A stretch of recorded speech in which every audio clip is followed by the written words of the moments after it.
Alright, so we just arrived in Nikko and we're staying at this beautiful ryokan in the mountains. Nikko is a really cool town. We're going to go explore it and see a ton of shrines. But my real goal today is to fill up this strange little book. I'll tell you about this in a little bit. But first, breakfast.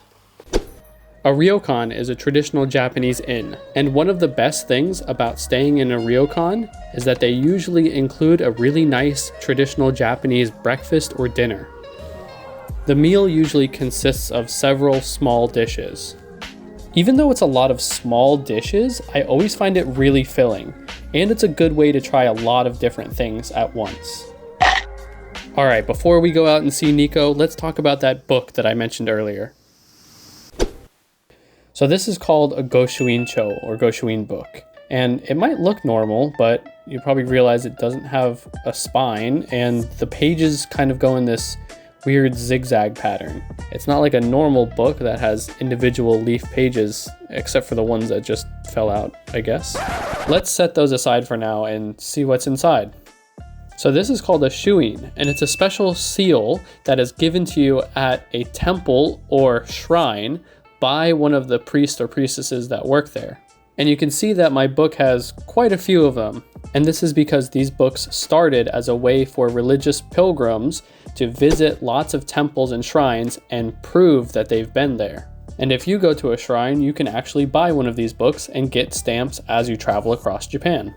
The priest will also only write in these books specifically. They won't write anything in your notebook or on a postcard you bring them, only in these goshuin books.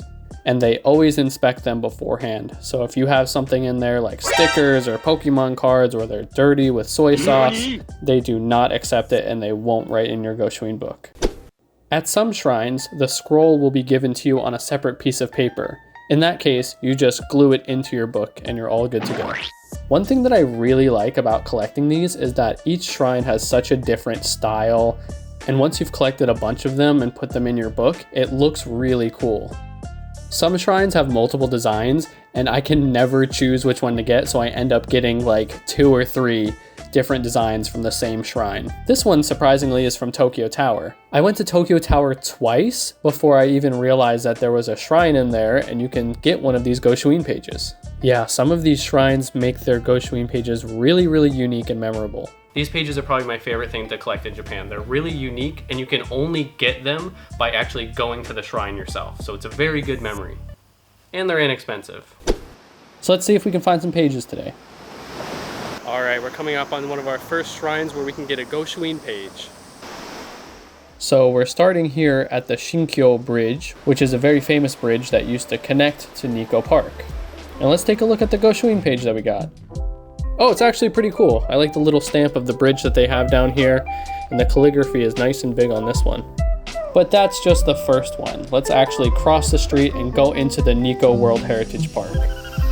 Like a lot of Japan, Nikko is both Buddhist and Shinto. And Nikko is known for having some of the most opulent shrines in all of Japan. And today we're going to go see the burial place of one of the most famous people in Japanese history. His name is Tokugawa Ieyasu, and you know he's famous because he's got his own Coke bottle design. So as you approach the entrance of the park, you're going to start seeing lots of temples. And again, there's a mix of Buddhist and Shinto temples. This one here is a Buddhist temple. Inside are 3 very famous golden Buddha statues. One of them, said to represent the power of the Buddha, has a horse coming out of his head. One thing that I really like about Nikko is the further you go into the temple complex, the deeper in the woods you go and the more mysterious and secluded it feels. If you're traveling in Tokyo and you're like me and you get tired of the big city after a couple days, Nikko is a really good day trip.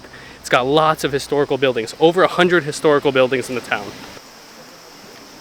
Seriously, it's like everywhere you look, there's some sort of temple or giant pagoda.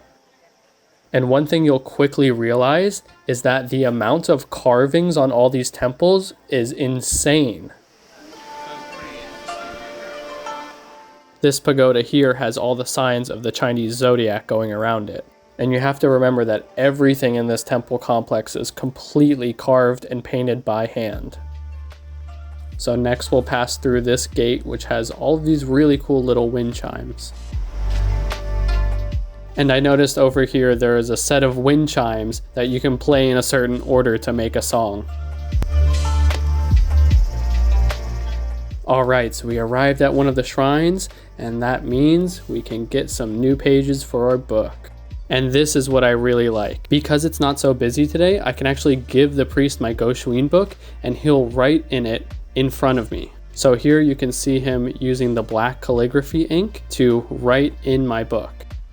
It's oddly soothing to watch this. I feel like I could just watch him write in these books all day long. If you've tried Japanese calligraphy before, you know this is not easy.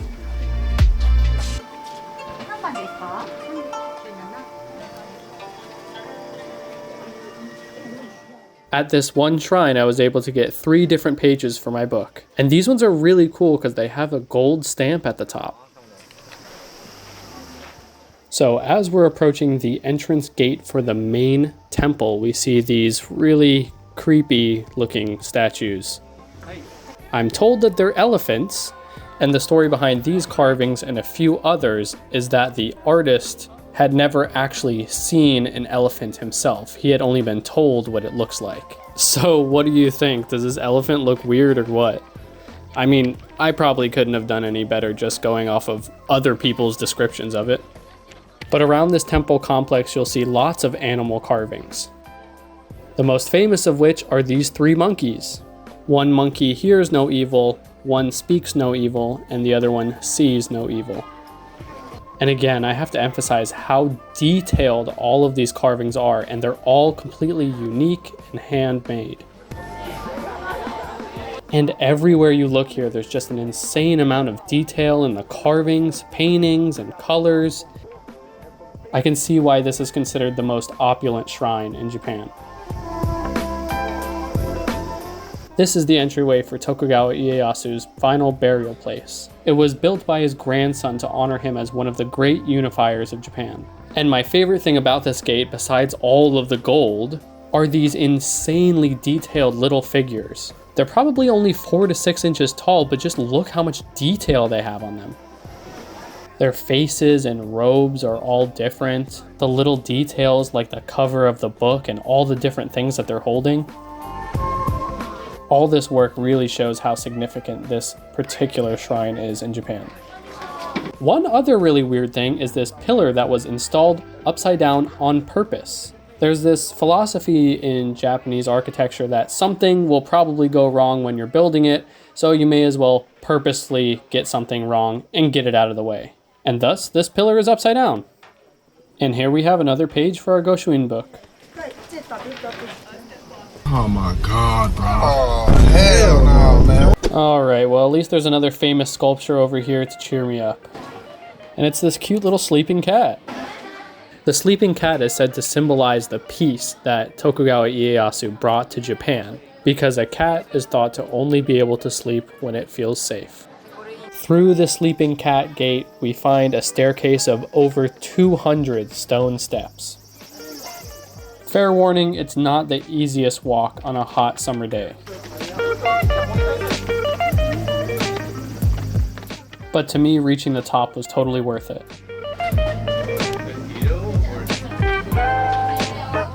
I guess it wasn't so bad if this delivery guy can make it up here with these packages.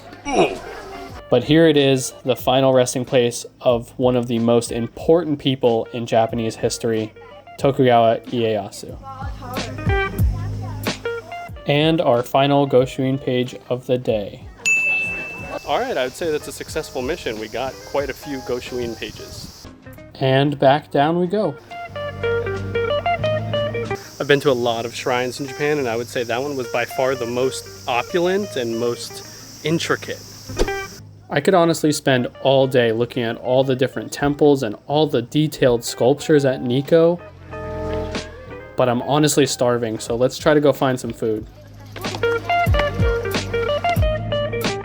So we're here at Bell Cafe, which is a little store that specializes in Nikko's specialty food called Yuba. Yuba is essentially the film that develops on top of soy milk when you boil it. It's often made into really long sheets or curled up, and there's lots of different flavors and textures it can have. So here I ordered the monk meal, which means it's completely plant-based and has no animal products, and comes with several different kinds of yuba. Some of them are soft, some of them kind of feel like a pasta, but they honestly all tasted really good.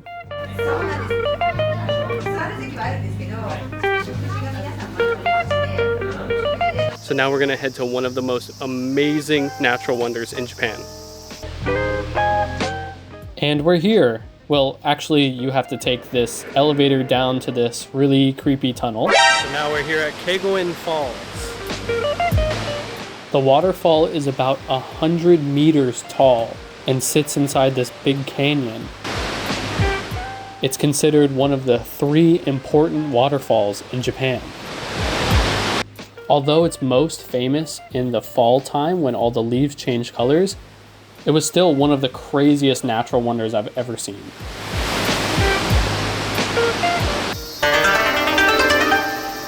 Thank you for joining me on this trip to Nikko. We saw a whole lot. I highly recommend coming here if you're in Tokyo. You can get a break from the big cities and come and see some of the more historical side of Japan. And most importantly, we got some cool pages for our book today. If you're a fan of shrines and temples in Japan, I highly recommend getting one of these. It's probably my favorite thing to collect in Japan. So thank you so much for watching. Please like and subscribe. Please let me know what you thought in the comments. Do you have one of these Goshuin books? Do you want one? What shrine do you want to visit most in Japan? All right, thank you for watching. I'll catch you next time.